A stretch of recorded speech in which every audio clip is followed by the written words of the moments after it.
আসসালামু আলাইকুম। ড্রাইভার পরোটার বিডির ভালো ড্রাইভার ভালো মালিক সিরিজের আজকে ৪২তম পর্বে কথা বলবো ওভারটাইম নিয়ে কিভাবে আলোচনা করবেন। তো ড্রাইভিং চাকরিতে দেখা যায় যে অনেক সময় নির্ধারিত সময়ের বাইরেও বা নির্ধারিত ডিউটির বাইরেও অতিরিক্ত কাজ থাকে।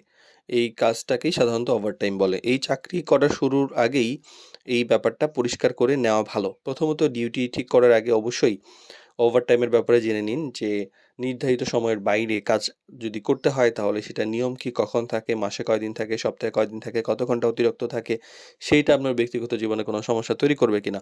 দ্বিতীয়ত ভদ্রভাবে বিষয়টা আলোচনা করুন। যেমন বলতে পারেন যে নিয়মিত যে ডিউটি থাকে সেটার বাইরে আলাদা কোনো ব্যবস্থা আছে কিনা।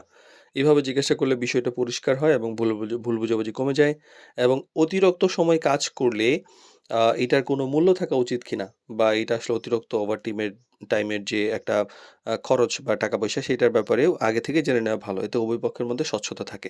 অনেকেই সুন্দর করে পরিষ্কার করে বলেন, অনেকেই বলেন না। পরবর্তীতে ঝামেলা হয়।